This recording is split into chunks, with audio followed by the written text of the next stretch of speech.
복음적이다는 말과 성경적이라는 말은 동의어로 여러분이 이해를 하시면 될 것 같아요.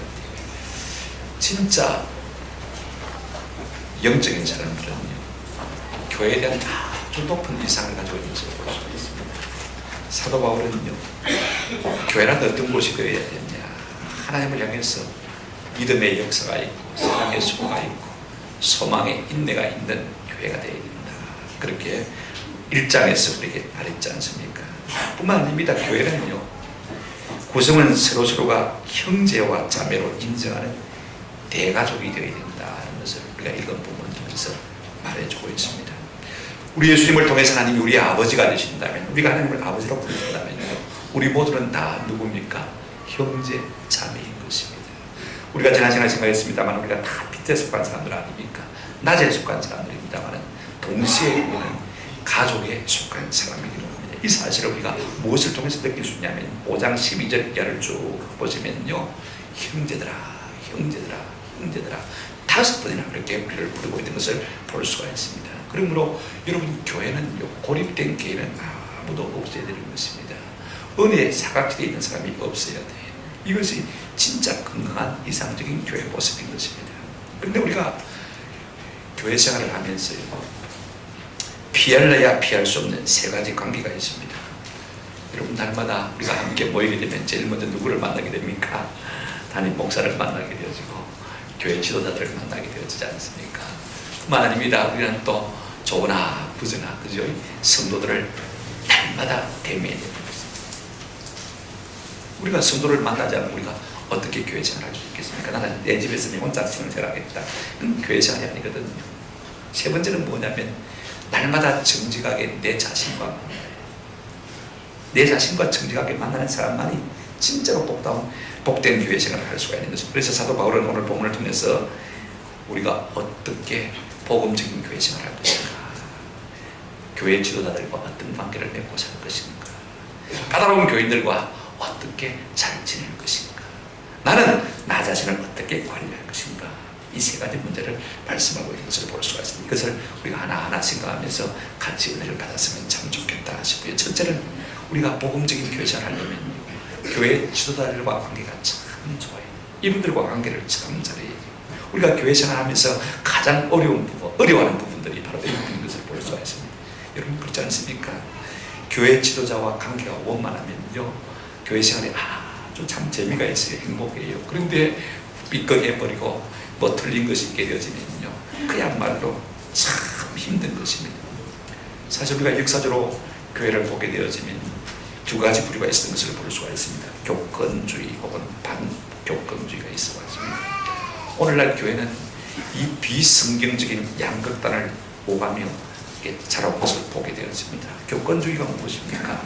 모든 주도권을 성직자가 다 쥐고 있는 것을 말합니다. 교회 지도력과 사역을 다 독점하는 것이죠. 가톨릭 교회라든지 또 성공회 교회가 이런 교회 직제들을 가지고 있는 것을 볼 수가 있습니다.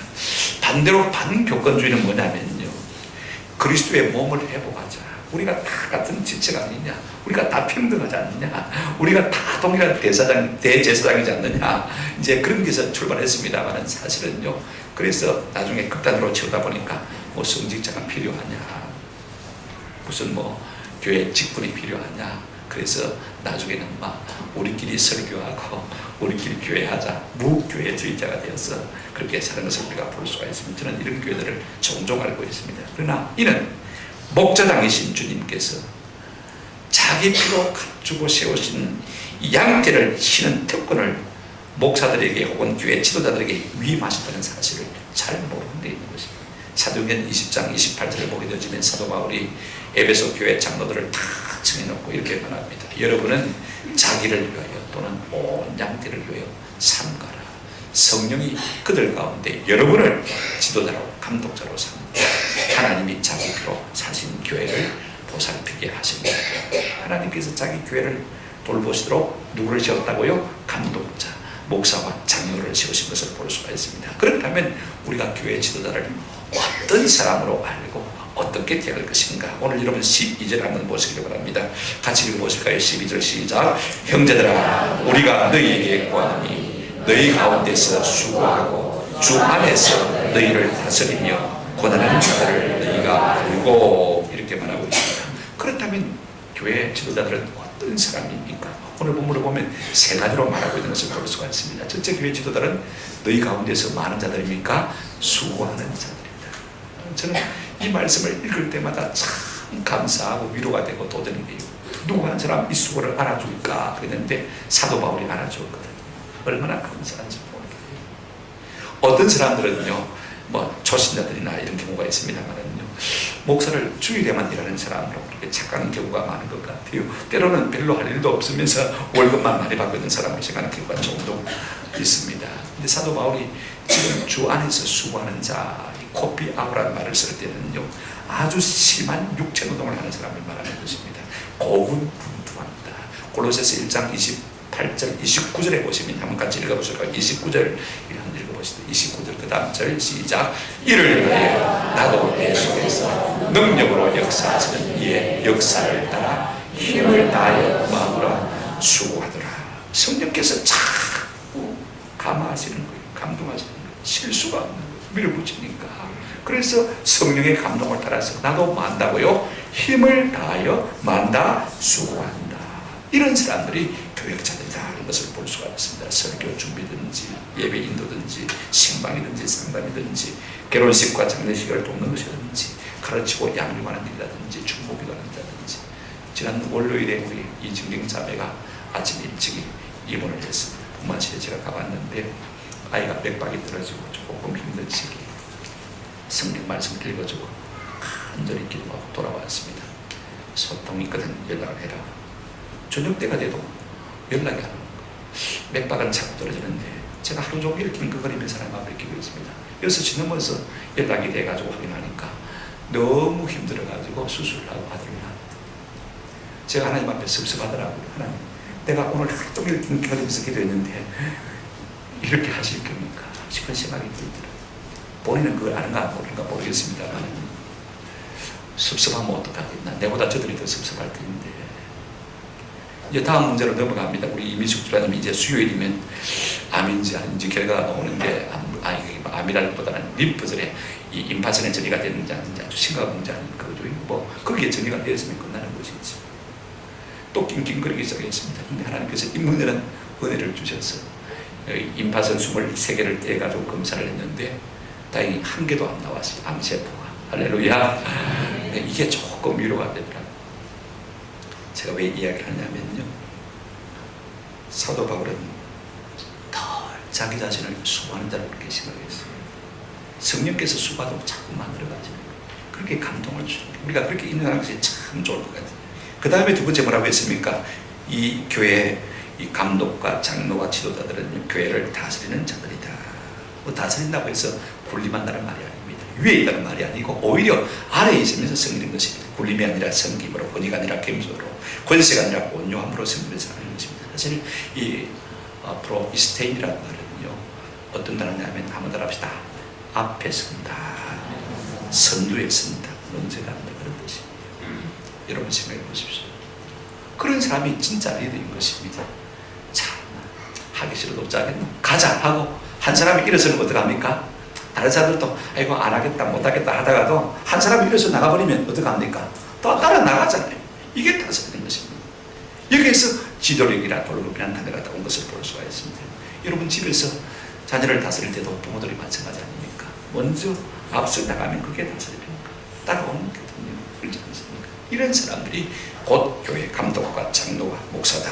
실제로 주 안에서 어떤 사람이라고 했습니까? 너희를 많은 사람이라 권하는 사람이라. 이 권한다는 말은 윤리적인 맥락에서 주로 쓰이는 말입니다.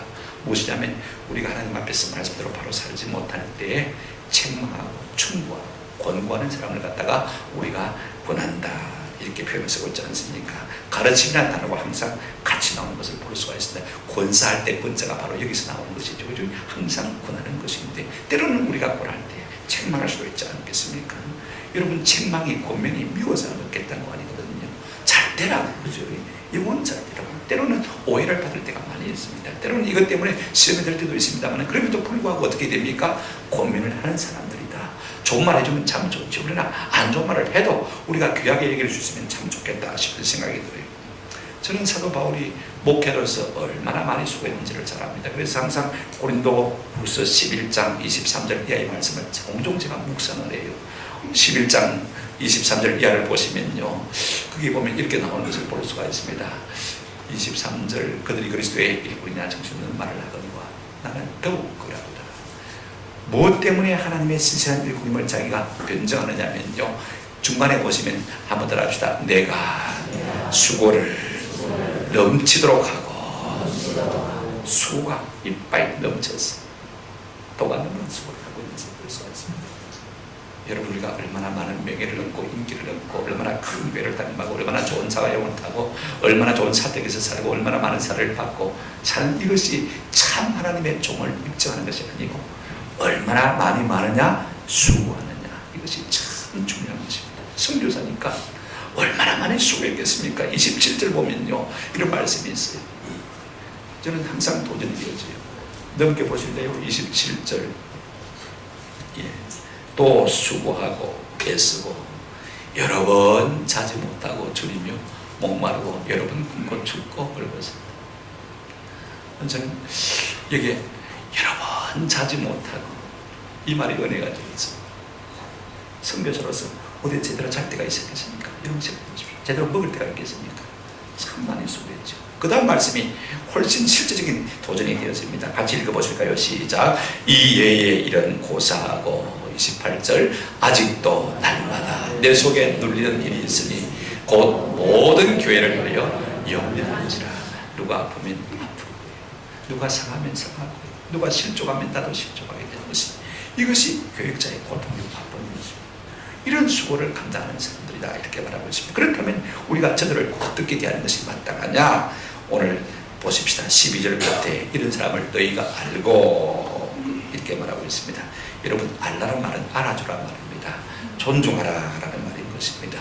13절에 그냥 같이 읽어보십니다. 13절 시작. 그들의 역사로 말미암아 사랑 안에서 가장 귀히 여기며 너희끼리 화목하라. 저들이 하는 일로 말미암았어. 저들이 하는 일로 말미암았어. 저는 하루에 한 20가지 일이 되어져요. 제가 제 다이어리에 갈피에 투데이에 항상 비워놓고 있는데 1번부터 20분까지 제가 하는 일의 목록 체크를 하고 정돈을 하고, 이거 다 하려면 정신이 없어. 숨가쁘게 손 떨리게 일해도 다 못해요. 우리가 이런 삶에 대해서 어떻게 하고요? 알고 알아줘 존중하고, 그 다음에 뭐라고 했습니까? 그의 역사 일로 말미암아서 주 안에서 가장 귀히 여기고 최상급 부사를 쓰고 있는 것을 볼 수가 있습니다. 다른 번역을 보게 되지만 각별한 사랑으로 사랑하고, 히브리서 13장 17절에 너희를 인도하는 자들에게 순종하고 복종하라. 그들은 너희 영혼을 위하여 경성하기를 자신이 청산할 자의 것 같이 하느니라. 그들로 하여금 즐거움으로 그 일을 하게 하고 근심으로 하게 하지 말라. 그렇지 않으면 너희에게 뭐가 없느니라? 유익이 없느니라. 여러분, 복음적인 교회 생활의 첫 단초가 무엇입니까? 교회 지도자들과 좋은 관계를 맺는 것입니다. 그들을 알아주고 가장 귀히 여기는 여기서부터 참 은혜로운 교회 생활의 첫 단추가 시작이 되어지는 것입니다. 이것이 없으면요, 우리 속에 신령한 유익이 올래야 올 수가 없는 것입니다. 인생의 불행이 어디서 오는 것입니까? 마땅히 존중해야 될 사람을 존중하지 못한 데서 오는 것을 볼 수가 있습니다. 여러분, 회사에서도 가정에서도요, 내 위의 사람들을 존중해 이길 줄 모르는 사람이 그 회사에서 그 가정에서 행복을 느낍니까? 승진합니까? 잘 됩니까? 절대로 그런 법이 없거든요. 어떤 사람들은요, 존중하면 내가 낮아지는 것처럼 생각합니다만 그건 몰라서 그래요. 한번 더 합시다. 내가 남을 높이면 높일수록 함께 높아집니다. 이것이 하나님의 원리예요. 이걸 우리가 아셔야 돼요. 남을 높이면 내가 함께 높이 올라가는 것입니다. 내가 누구가 내를 높여주면 내가 그를 함부로 짓밟겠습니까? 더 귀히 여기잖아요. 이러면 우리가 서로 화목한 신앙생활을 할 수 있고 유익을 누릴 수가 있는 것입니다. 오늘날 그게 안 되니까 마음의 욕구 불만이 차고 넘쳐가지고 자꾸 싸우게 되어지고 시비하게 되어지고, 이 문제를 해결하지 못하고 자꾸 손님처럼 교회를 옮기는 일들이 얼마나 비일비재한 것입니까? 참으로 불행이죠. 그러므로 우리가 복음적인 교회 생활을 하려면 첫째로 매일 만나지 않으면 안 되는 교회 지도자들과 좋은 관계를 맺게, 그들을 존중히 여기고 그들을 가장 귀히 여기라. 아멘. 저는 이 같은 은혜가 있어서 여러분의 심령에 유익기를 주님의 이름으로 축원합니다. 아멘. 두 번째로 여러분, 그러면 우리가 교회 생활하면서 까다로운 성도들과 관계는 어떻게 할 것이냐. 여러분, 교회는요 참으로 다양한 공동체입니다. 남자, 여자, 나이 드신 어르신들, 젊은 아이, 학교는 그렇지 않습니까? 그죠? 회사도 비슷한 일대가 참 많이 있는 것을 볼 수가 있습니다만, 교회는 정말로 다양한 공동체인 것입니다. 빈부귀천, 강한 자와 약한 자, 배운 사람, 못 배운 사람, 심지어는요 좌파, 우파, 구분하자면 끝이 없어. 근데 가장 우리가 편하게 교회를 구분할 수 있는 방법은 두 가지입니다. 한번 더 합시다. 편한 사람과 까다로운 사람. 여러분, 교회 안에 편한 사람도 많이 있지만은요 또 까다로운 사람도 있다는 사실을 우리가 꼭 기억할 필요가 있습니다. 왜냐하면 지상의 교회는 완전한 교회가 아니거든요. 공사 중에 있는 교회, 만들어져가는 교회. 저도 여러분 만들어져가는 사람이고 여러분들도 다 만들어져가는 사람인데 자꾸 이상적인 교회생만 생각하면 우리가 시험이 될 수밖에 없는 것이죠. 이걸 우리가 아세요. 그렇다면 까다로운 사람과도 어떻게 관계를 맺으며 살 것인가. 성경은 까다로운 사람의 부류를 세 가지로 말하고 있는 것을 볼 수가 있습니다. 14절 하는 곳에 이렇게 말합니다. 또 형제들아, 너희를 권면하노니 게으른 자들을 권계하고 마음이 약한 자들을 마고 격려하고 힘이 없는 자들을 말아 붙들어주라. 이제 세 부류의 사람에 대해서 우리가 어떻게 대할 것이냐. 첫째는 게으른 사람들은 권계해야 된다. 여러분, 교회 안에서 게으른 사람도 있을 수 있습니다. 아세요? 교인이라고 해서 다 부지런하고 다 권면하고 성실한 사람이 아닙니다. 이런 사람들을 어떻게 하라고 했습니까? 권계하라.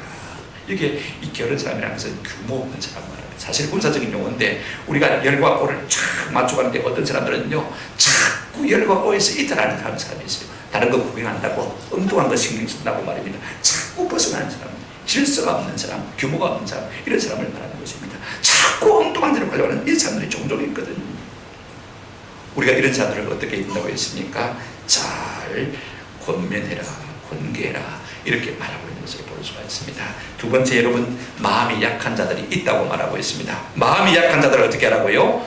위로하고 격려하고, 구원에 대한 확신이 없고 항상 겁이 많고 소심하고, 조그만 시험을 만나도 자주 낙심하게 되죠. 어떤 사람은 제가 보니까요, 앞사람 헤어스타일 때문에 시험에 들어가고 다른 데로 옮긴 사람도 있고, 또 어떤 사람은 제가 들어보니까요, 주차 이쪽에 가 있어야 되는데 자기는 주차 요원이 저쪽에 하라고 그러는 거예요.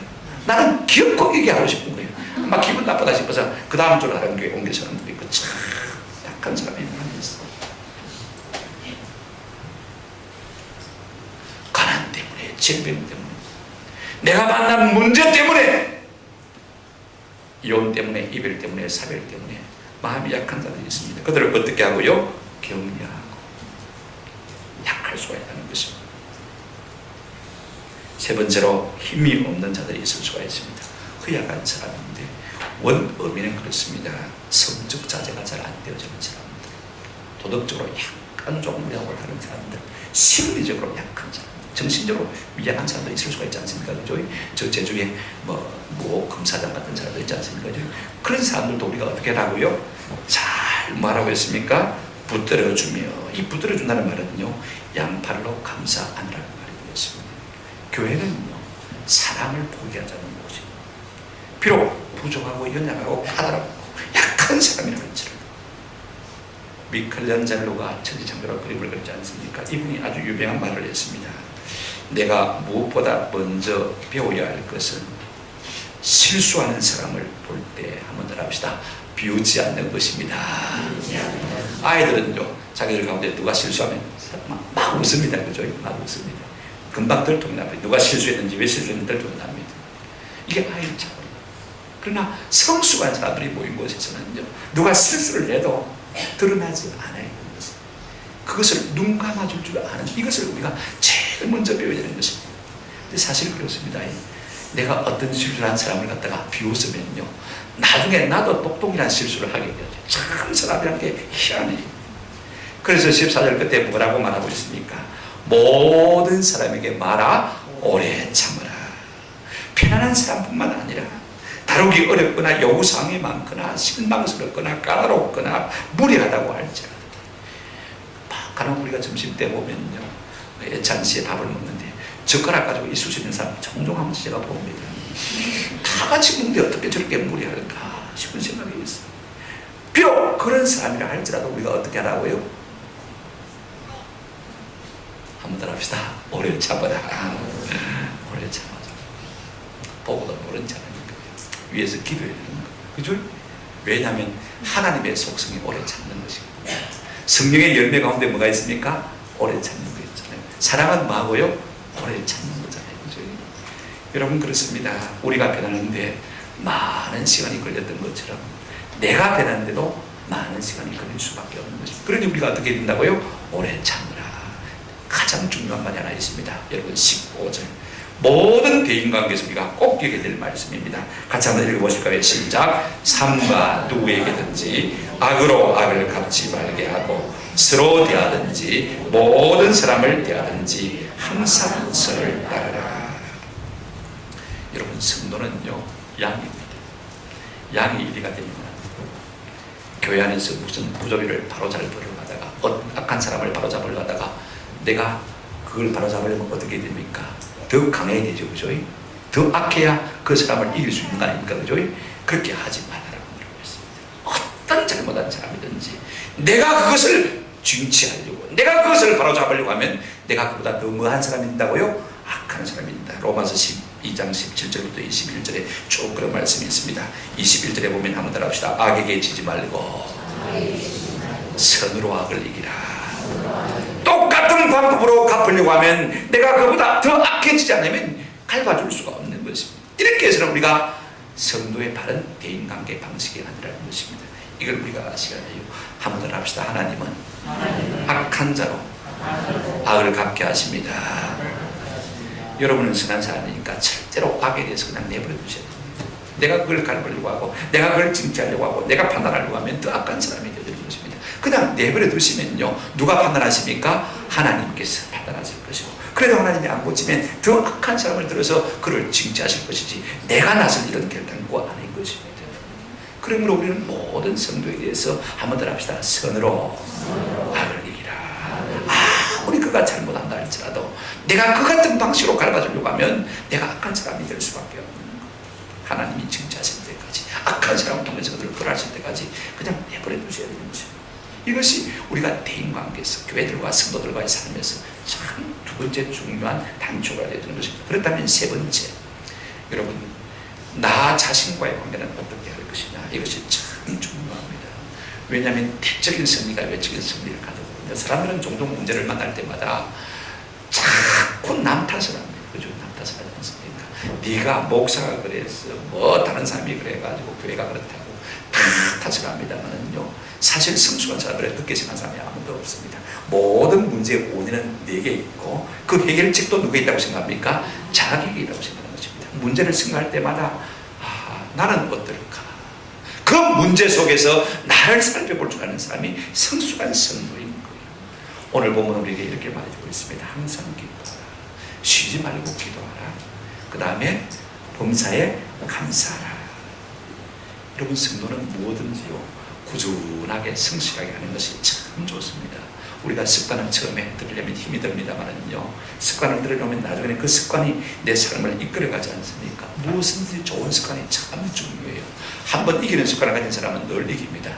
근데 지는 습관을 하는 사람은 항상 모든 데 지는 것을 볼 수가 있습니다. 여러분 성도는 항상 이기는 사람입니다. 무엇을 이겨야 됩니까? 항상 기뻐하는 일에 이겨야 되고 항상 쉬지 않고 기도하는 일에 이겨야 되고 범사에 감사하는 일에 이겨야 되는 사람이 될 줄로 믿습니다. 우리가 정말로 나 자신과의 관계에서 행복한 사람이 되려면 어떻게 해야 되는 것입니까? 기쁨을 선택하되 항상 기뻐하고 기도를 선택하되 쉬지 않고 기도하고 감사를 선택하되 범사에 감사를 선택하는 사람이 될 때 우리가 참 나 자신과의 관계에서 복된 사람이 될 수 있는 것입니다. 여러분 부사가 참 중요합니다. 항상 쉬지 말고 그 다음에 범사에 이 부사가 참 중요합니다. 이것이 없다면 우리가 안 믿는 사람이나 조금 더 다를 바가 없어요. 안 믿는 사람들도요 때로 기뻐합니다. 그죠? 기뻐하는 일심에 기뻐합니다. 또 믿음이 약한 사람들도 쉬지 않고 기도하지는 못해도 어려운 일이 있으면 뭡니까? 기도하는 것입니다. 또 감사할 줄 압니다. 그러나 범사에 감사하는 것은 성숙한 성도만 할 수 있는 것으로 볼 수가 있습니다. 오늘 우리 자신이 문제의 핵 속에 있다면 나는 나 자신과의 관계에서 어떻게 살 것인가. 첫째 16절에 이렇게 말하고 있습니다. 한번 따라합시다. 항상 기뻐하라. 기쁨은 성령의 두 번째 열매입니다. 여러분, 우리가 웃으면 복이 없다는 이야기를 잘 알고 있지 않습니까? 웃는 얼굴에 침 뱉는다 못 뱉는다? 못 뱉는다. 저에게만 문제가 있는 것이 아닙니다. 저만 까다로운 것이 아닙니다. 나도 까다로운 사람이 있어요. 무뚝뚝한 사람일 수가 있습니다. 한 번도 남을 향해서 웃어주지 않는 사람일 수도 있습니다. 이걸 우리가 기억하죠. 그러므로 항상 말하, 기뻐하라. 이렇게 성경은 말해주고 있는 것입니다.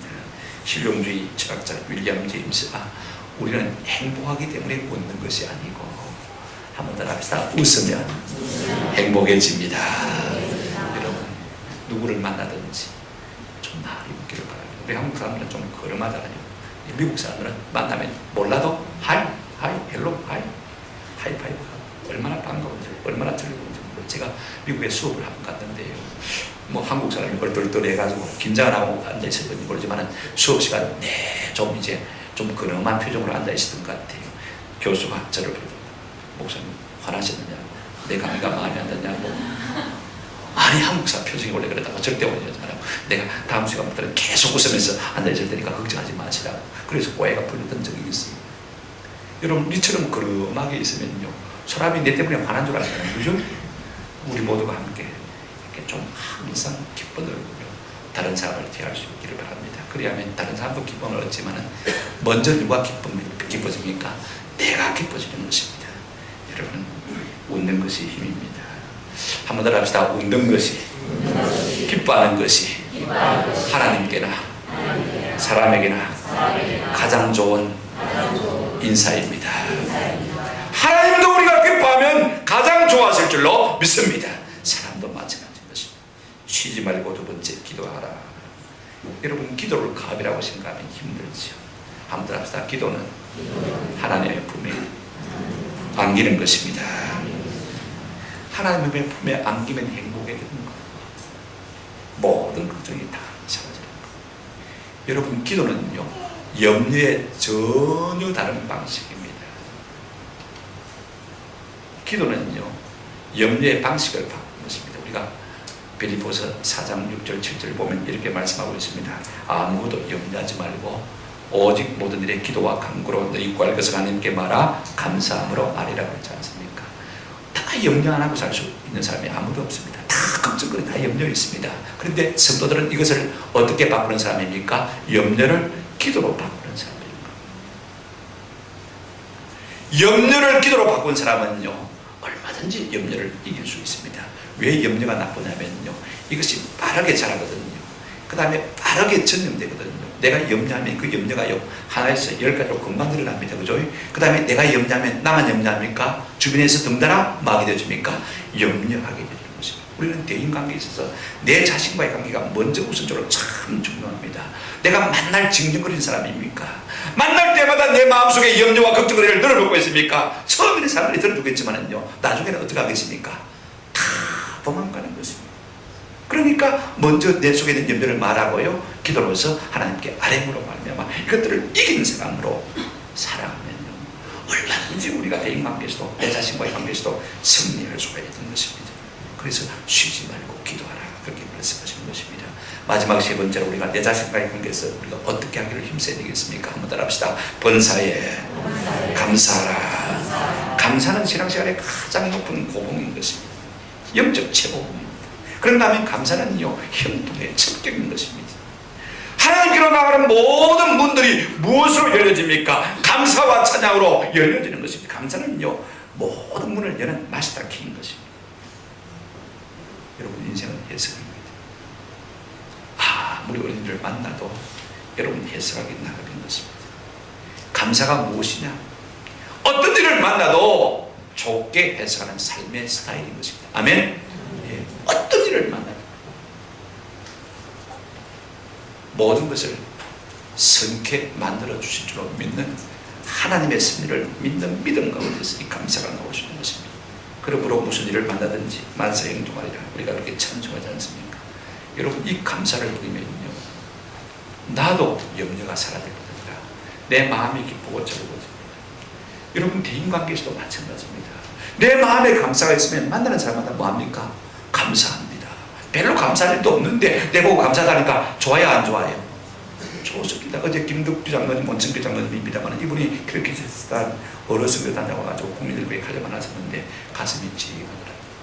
61세 된 한 부인이 선생님 가슴 안 아프게 하는 약 좀 주세요.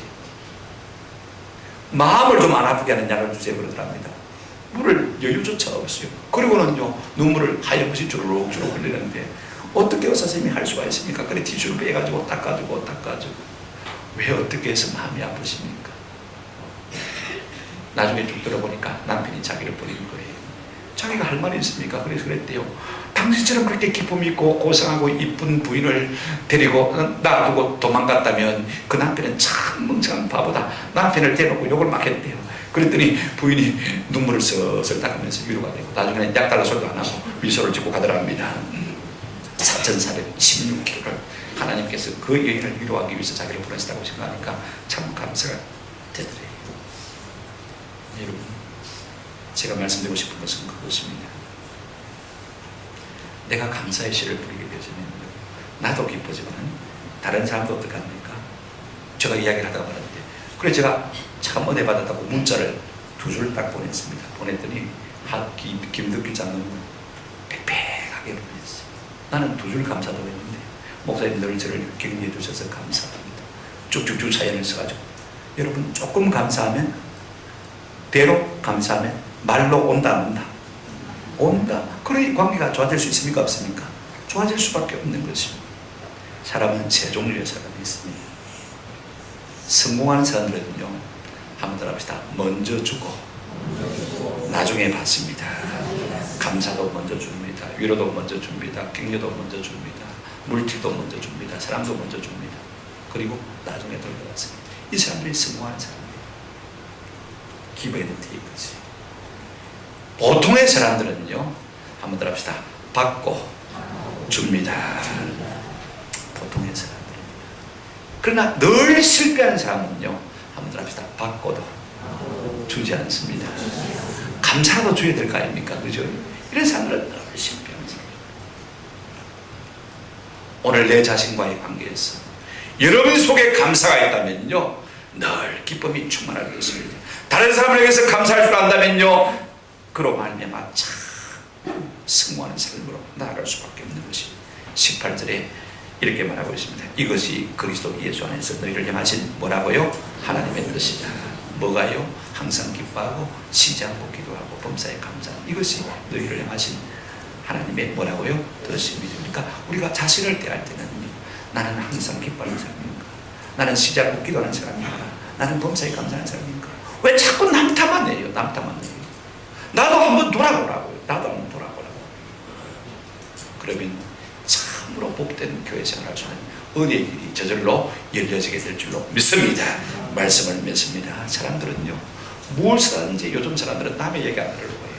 자기 생각에 옳은 대로 특별히 젊은 사람들은 그게 개성인지 그게 창조적인지 모르겠습니다만은요 그러나 교회 생활은 그렇게 합니다. 내 생각대로 하는 것이 아니라 하나님께서 우리에게 설계하신 대로 하나님의 방법으로 우리가 교회를 섬겨야 될 줄로 믿습니다. 오늘 사도 바울은 우리에게 교회 생활할 때 아주 귀중한 지침을 주고 있지 않습니까? 첫째 교회 지도자에게 어떻게 하라고 했습니까? 수고하는 사람들, 그죠? 다스리는 사람들, 그 다음에 위로하는 사람들이니까 어떻게 하라고 했습니까? 그들을 가장 귀히 여기고 가장 귀하게 여기라, 존경하라, 그렇게 말하고 있습니다. 뿐만 아니라 우리가 날마다 만나지 안 되는 성도들과 어떤 관계를 맺어야 되겠습니까? 교회라고 해서 다 천사들만 모인 게 아니거든요. 까다로운 사람은 목사한테만 미루란 말 아닙니다. 그죠? 형제들아 그랬으니까 까다로운 사람이 할지라도 목사가 다루기 어려운 사람도 있을 수가 있거든요. 우리가 서로 힘을 합쳐서 어떻게 하라고 했습니까? 게으른 사람, 병먹는 사람들도 우리가 권면하고, 그죠? 마음이 약한 사람도 붙들어주고, 그죠? 허약한 사람들도 위로해주고, 함께 얼싸 안아주고, 이렇게 해서 교회가 사람을 포기하지 않는 그런 교회가 참 좋은 교회요. 그게 참 교회 생활을 바르게 하는 것이다라고 말하고 있습니다. 그러나 중요한 것은 이것입니다. 나 자신과의 문제입니다. 아무도 여러분 내 자신과 화목하지 못한 사람이 다른 사람과 화목할 수 있겠습니까? 나 자신과 화목할 수 있는 방법은요, 항상 기뻐하고 쉬지 말고 기도하고 범사에 많은 것입니까? 감사하는 것입니다. 우리가 이같이 신앙생활을 하면 교회를 통해서 신령한 유익을 누리고 날마다 하나님 앞에 영광을 올려드리는 복된 신앙생활, 교회생활의 승리자가 될 줄로 믿습니다. 이 같은 은혜가 있기를 우리 주님의 이름으로 축원합니다. 아멘.